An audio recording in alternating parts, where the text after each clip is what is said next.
Quand je propose à mes étudiants de plus de 60 ans des chansons d'aujourd'hui, ou qui sont sorties au XXIe siècle, c'est souvent moyennement apprécié. Ils sont restés sur les grands noms de la chanson française. Ils me demandent du Brel, Brassens, Édith Piaf, Aznavour, Yves Montand.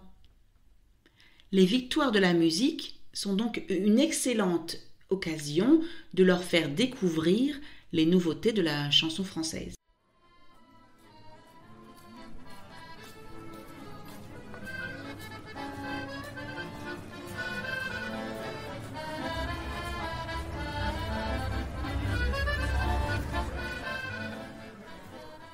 Bonjour et bienvenue à French to Go. Welcome to French to Go. Suivez-moi et mes amis sur ce podcast en français pour pratiquer le vocabulaire quotidien. Follow me and my friends in this podcast in French to practice daily vocabulary.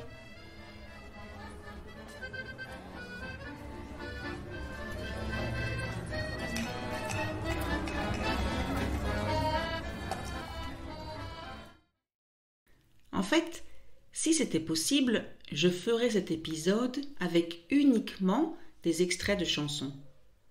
Parce que oui, je vais vous parler de musique aujourd'hui. Et parler de musique sans vous faire écouter les chanteurs que je vais citer, c'est un peu comme parler d'un plat sans vous en donner la recette ou sans vous faire goûter. Quoique, enfin, ça m'est déjà arrivé de vous parler de bouffe. La bouffe, c'est la nourriture, c'est ce qu'on mange, sans vous donner la recette. En fait, je vais vous parler de musique cette semaine parce que samedi dernier, donc le 11 février, c'était la cérémonie des victoires de la musique. Et c'est quoi les victoires de la musique ? Eh bien, imaginez les Grammy Awards français. Oui, nous aussi, on a des récompenses pour les musiciens, les chanteurs, les chanteuses. Et cette année, c'était la 37e édition. Alors, n'imaginez même pas une seconde que je savais ça. Je ne suis pas du tout experte sur le sujet et donc je ne savais évidemment pas qu'on en était déjà là. Moi, bêtement, j'aurais dit la 20e édition. Mais bon, je ne suis pas une référence. Loin de là. Pourquoi ? Eh bien parce qu'en général, je ne suis pas trop ces soirées. Alors quand je dis je ne suis pas, ce n'est pas le verbe être au présent, c'est le verbe suivre. D'accord ? Je sais, c'est un peu déroutant, surprenant.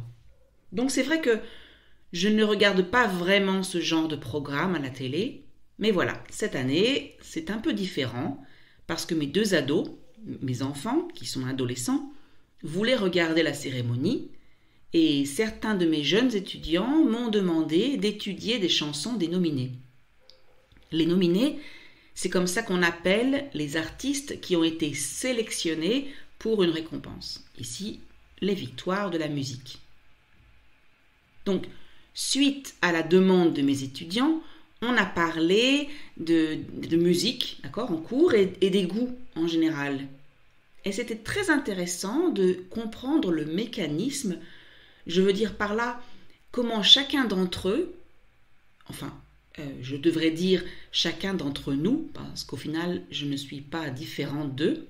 Donc, comment chacun d'entre nous choisit les chanteurs et chanteuses qu'on écoute. Quand je propose à mes étudiants de plus de 60 ans des chansons d'aujourd'hui ou qui sont sorties au XXIe siècle, c'est souvent moyennement apprécié. Cela ne veut pas dire que ces artistes ne sont pas bons, mais mes étudiants sont restés sur les grands noms de la chanson française et ont apparemment du mal à s'adapter aux nouveautés de la musique. Donc ils me demandent du Brel, d'accord, Brassens, Édith Piaf, Aznavour, Yves Montand. Les autres, un peu plus jeunes, aiment aussi Jodassin, Michel Fugain, enfin surtout sa chanson très connue, Belle Histoire. France Gall aussi. Et en fait, c'est parce qu'ils entendent régulièrement ces chansons à la radio dans leur pays. Donc ça leur est familier. En cours de français, c'est difficile de satisfaire tous mes jeunes étudiants parce qu'ils ont des goûts très éclectiques. Ça veut dire très divers. Ils n'écoutent pas un genre unique de musique. Donc, il y en a toujours quelques-uns qui ne vont pas du tout apprécier la leçon. Ou alors, ils me demandent du rap français, parce que ça semble faire l'unanimité aujourd'hui, mais c'est compliqué, le rap, et dans toutes les langues. En général, le rythme est rapide, les paroles sont en argot, il y a beaucoup de références culturelles et sociales. Bref, c'est une horreur pour le prof de français, pour les profs de français. Je plaisante. Cela dit, je leur fais parfois écouter des chansons comme ça, sans exercice particulier, juste pour le plaisir de découvrir un artiste. Il y a toujours un étudiant qui veut étudier les paroles. Les paroles, c'est le texte de la chanson. Et moi, je lui explique qu'on ne doit pas toujours comprendre chaque mot pour apprécier une chanson ou un artiste. Aimer la musique, ça passe aussi par la mélodie, le rythme, la voix, les émotions, l'énergie, non?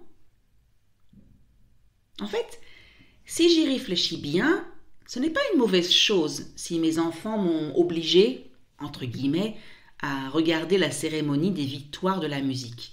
Alors, les guillemets, d'accord, c'est ce petit signe qu'on met avant et après un mot ou un groupe de mots pour le mettre en valeur, le distinguer. Mais l'expression entre guillemets veut dire soi-disant, quelque chose qu'on prétend. Ici, la vérité est que mes enfants ne m'ont pas obligé à regarder, d'accord ? Ils ne m'ont pas forcé à regarder, mise de force devant la télé. C'est une façon de parler. Bref, regarder les victoires de la musique m'a obligé, ou plutôt m'a encouragé à m'intéresser à la chanson française actuelle de ces dernières années. Et je crois que c'est une bonne chose. Surtout que, je vais être honnête avec vous, parmi tous les artistes mentionnés, donc cités dans cette cérémonie, le seul qui me parle vraiment, je veux dire, le seul que je connais vraiment, dont je connais des chansons, que je peux vraiment chanter, ou au moins les refrains, eh bien, c'est Jacques Dutronc. Et il fait partie des artistes de cette cérémonie parce qu'il a reçu le Victoire d'honneur. Alors, Jacques Dutronc, ce n'est pas ce qu'on peut appeler un artiste de la nouvelle génération, vraiment pas. Il chante depuis les années 60. J'y crois qu'il se produit encore, qu'il donne encore des concerts. Mais bon, vous comprenez que c'est un artiste de l'époque de mes parents. Et il doit d'ailleurs avoir l'âge de mes parents. Et moi, j'ai grandi en écoutant ses chansons. Mes enfants savent de qui il s'agit. Donc, qui est Jacques Dutronc? Parce qu'on entend son nom, ses chansons à la radio, mais pas plus. Moi, c'est un peu la même chose avec les jeunes artistes nominés cette année. Je veux dire par là que j'ai entendu parler d'eux, de certains d'entre eux, de certains de ces artistes, et j'ai même probablement entendu leurs chansons à la radio, mais pas plus que ça. Ça ne veut pas dire que ce ne sont pas de bons chanteurs, pas du tout, mais je ne suis pas vraiment au goût du jour, donc dans le style actuel. Je me demande si ce n'est pas normal, au fond, si ce n'est pas logique que les parents et leurs enfants n'écoutent pas le même genre de musique. Après tout, quand les enfants sont adolescents, ils sont surtout influencés par leurs copains, par leur environnement social, et j'imagine même qu'ils ont une certaine envie de se démarquer de leurs parents. Se démarquer donc de quelqu'un, ça veut dire prendre cette distance par rapport à lui, se distinguer de lui.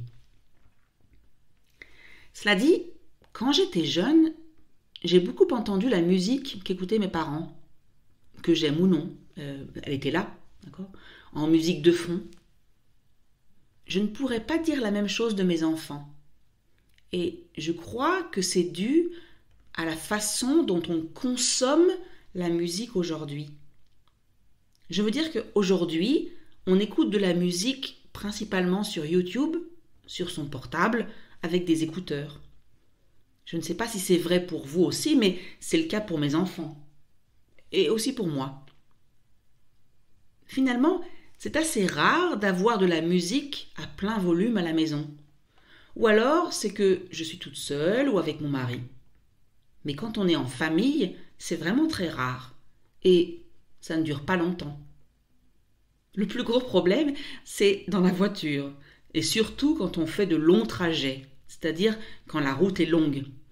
Parce qu'en général, les stations de radio qu'on aime, mon mari et moi, ne plaisent pas beaucoup aux enfants. L'éternel conflit parents-ados. Ados, c'est les adolescents. Bon, pour en revenir à nos victoires de la musique, c'était donc samedi dernier et évidemment, j'ai attendu d'avoir les résultats pour enregistrer cet épisode. Et donc, les voici. Orelsan a été sacré, ça veut dire qu'il a remporté le titre d'artiste masculin de l'année, et Clara Luciani, celui d'artiste féminine de l'année. La révélation féminine de l'année est Barbara Pravi, et la révélation masculine, Terre Noire. Donc, si vous habitez en dehors de la France, ou si vous êtes de mon âge, je suppose que ça ne vous dit rien du tout. Et il n'y a pas de honte à ça. Mais cela ne veut pas dire que vous ne devriez pas vous y intéresser. Après tout, la chanteuse Zaz a reçu 2 fois le prix d'artiste féminine de l'année, et vous connaissez Zaz, n'est-ce pas? Ah non, ne me dites pas que vous ne connaissez pas Zaz. Attendez, si ça ne vous dit rien, arrêtez tout de suite cet épisode. Non, je rigole pas.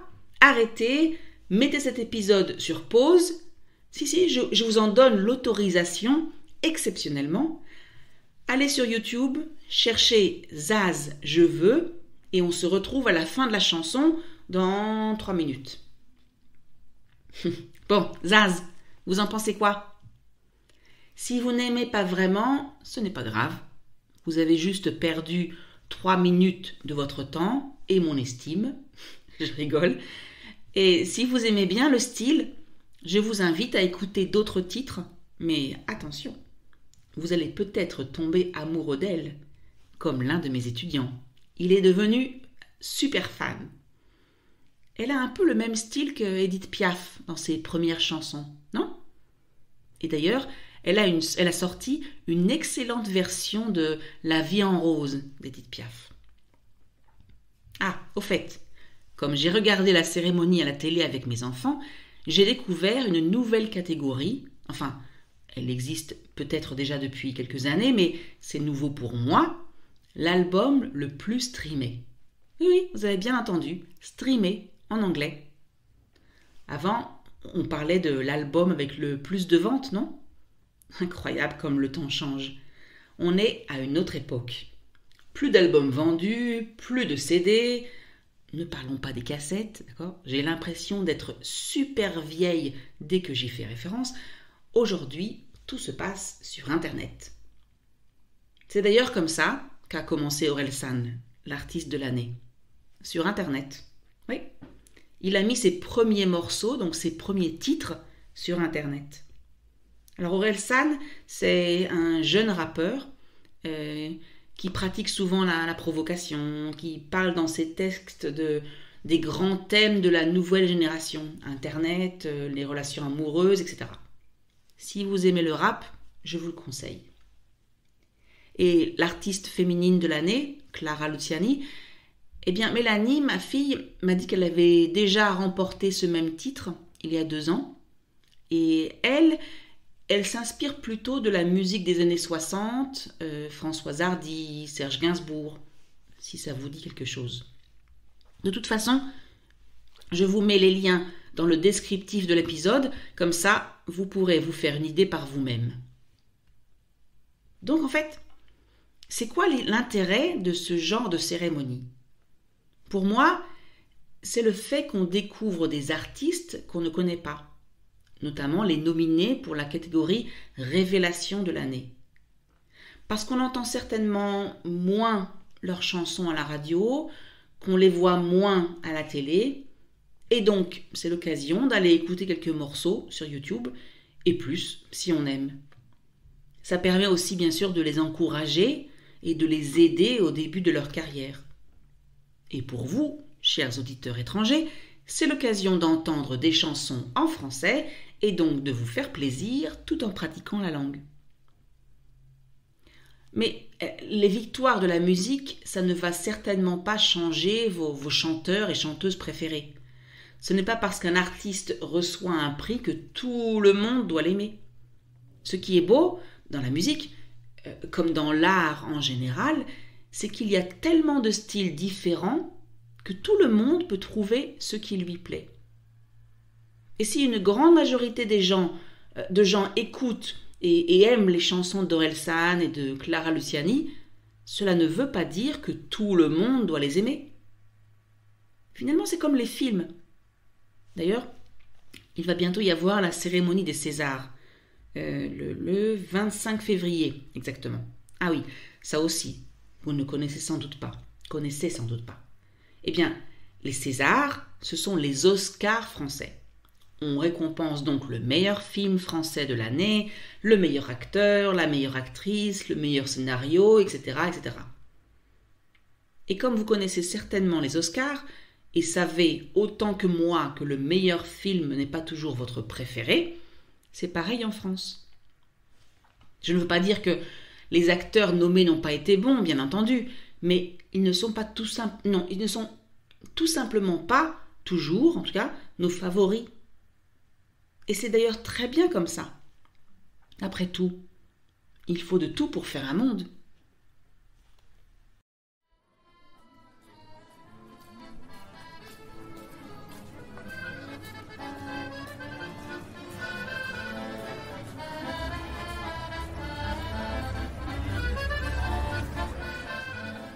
Et voilà, c'est fini pour aujourd'hui. That's it for today.